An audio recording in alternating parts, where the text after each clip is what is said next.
Hey there, my fellow lunatics, and welcome to Dakon's Madhouse. Hey there, lunatics. Today we're going to talk about ranged build progression. What are you looking for from early game to mid game to end game? So I'm going to show off 3 builds that I put together. Now, are these the best possible builds to have at each progression stage? Probably not. So feel free to leave a comment asking me, why didn't you use X item or do Y thing? But I'm going to tell you the answer right now. Because I didn't. Early game is pretty linear, but once you drop the Great Wall, there are so many options and possibilities available to your character that there's really no such thing as a best build. You can turn your ranged character into a damage build, a critical hit build, a dodge build, and just so much more. The exact gear that you use will vary depending on what drops you've gotten and whether or not you prefer to upgrade or to replace items. So if you don't see something here that you know helps you immensely when you play, don't worry about it. My builds should only ever be treated as a starting point for you to optimize your personal playstyle. Now, before I get started, I want to mention that we have set a goal for 10,000 subscribers by the end of the month. So if you haven't yet, please hit that subscribe button. And if you could also hit that like button too, I'd really appreciate it. Finally, the best way to support the channel is to either join as a member or buy some merch at our merch store. And with that out of the way, let's take a closer look at progression. In the early game, you lack everything. So you can go one of 2 ways, defense or offense. With the lack of good healing options in the early game and the fact that most early game ranged armor doesn't have much in the way of defense, I recommend going offense. This means a focus on raw damage and physical ranged damage. Sprinkle in some critical hit or critical damage as well, depending on what kind of drops you get. So for this build, for example, I have basically gone with a full iron set, but you can also go just as well with a ranger set, either the full ranger set itself, or for example, you could use a caveling chest, or you could even use bronze pants. All of these things are perfectly viable when you're talking about ranged. I went with the full iron set just because of the raw damage bonus that I get, as well as the armor bonus, because, you know, a little bit of defense doesn't hurt in this early game when you're lacking hit points.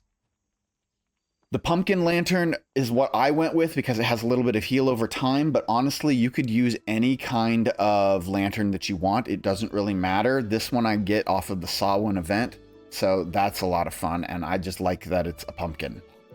I went with the copper cross so that I get some critical hit chance because there's really not a good necklace that's specific for ranged. So this is an area where if you do need to focus more on defense, slot in some extra hit points or some more defense like some armor into the necklace slot. For the rings, I've gone with the gold crystal ring for both slots just because of that raw physical ranged damage. It's very helpful. And my offhand is the swift feather, because of the dodge chance and the dash that gives you the movement speed. It's helpful. I also recommend the Rift Lens. That is really good as well. If you want to use a shield too, you can't go wrong with the shield here. My weapon of choice for ranged is the iron bow, but that doesn't mean that it is the only good weapon for early game range. The flintlock musket is also really good as well, and there are a variety of other weapons that are perfectly viable even for early game ranged. Let's talk really quick about early game pets. At this stage, any of the available pets are useful. The Owl Lux gives you a damage buff, and all of the others attack the enemy and act as defense for you if you get overwhelmed. So really, you cannot go wrong with whatever pet you want to use. So what do I consider mid-game? Now, this may vary for various people, but personally, I consider mid-game the 3 outer biomes. So Azios' Wilderness, the Sunken Sea, and the Desert of Beginnings. As such, I consider any loot from any of those 3 sections to be perfectly viable as mid-game loot, although I know that this is kind of a progression, so I don't expect you to have all of this right away. So what I've done with this mid-game build is I've gone with a reinforced Hunter's Hood and Hunter's Cloak, which also gives me some extra critical hit chance if I'm standing still. I know you don't stand still that often, so it's not the best buff, but there are times where you may be just hanging out and you're trying to snipe someone and hang out for a couple of seconds. This buff will help you out. I also went ahead and I'm using the bronze pants because there really aren't great ranged damage pants at this level, but I've leveled up my bronze pants to level 10 right now. You could level them up higher if you have the capability to. It's definitely something that I would recommend doing if you go with the bronze pants. Iron pants also work just as well here, just level them up a little bit as well. Or if you want critical hit, you can go with some scarlet pants instead, because those are really well for those critical chances. I've gone with the Pearl Lantern for the lantern slot just because of the movement speed boost. That's pretty much the only reason it's in here. Otherwise, go with whatever lantern you prefer. Got the Mold Vein Necklace for that physical range damage boost. This is one of the strongest ranged damage necklaces that there is, so I definitely recommend using this if you can get your hands on it. But if you prefer more defensive stuff or you want to go with a more critical hit kind of build, you can swap this necklace out with something else. The Octarine bag I've chosen because of the magic barrier and because it has 20 slots. That is the only reason. If you want to use a different bag, go with a different bag. Now, when it comes to rings, there's a variety of good rings. I like the polished gold crystal ring because that gives you a nice ranged attack damage and it gives you a ranged attack speed boost. But the gold crystal ring leveled up to level 13, which is the same level as the default polished gold crystal ring, gives a higher physical ranged damage boost. So if you really want to focus on damage, go with the 2 gold crystal rings. If you want to increase your attack speed a little bit more, which is always a good thing as well, you're going to want to go with the polished gold crystal ring. Which one is better? It really depends on you.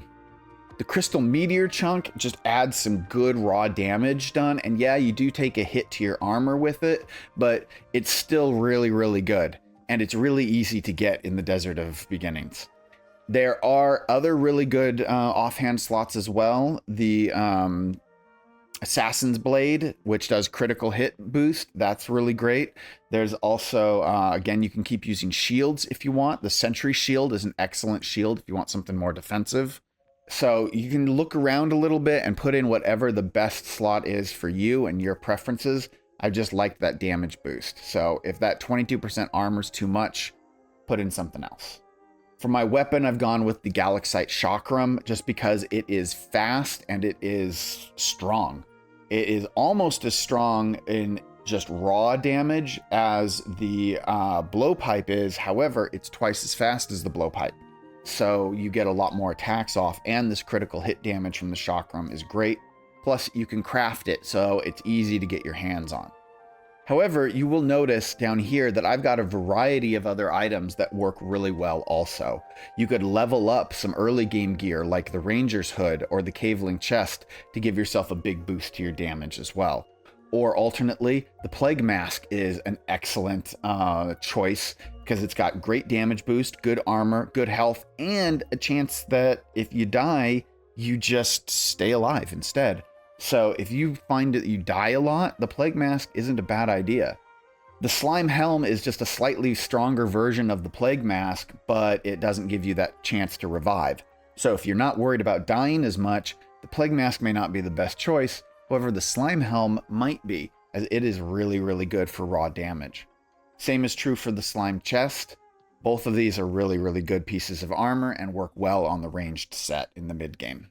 Now, when you reach the end game, I consider end game to be the 3 Hydra Titans, the Core Commander, and the Urshline. Basically anything that comes after those first 3 Titans, Rawkar, Omeroth, and Azios. So for this endgame build, I have everything leveled up to level 19, because leveling things up is important at this stage in the game. I've gone with the Atlantean Worm Helm, because it is the best helm in the game, with boosts to critical hit, boosts to range attack speed, excellent armor, and health regen. It's both offensive and defensive. This build has actually gone more of like a poison ranged build. And like I said, once you've reached this point in the game, there are so many options. You can have an endgame ranged piercing build.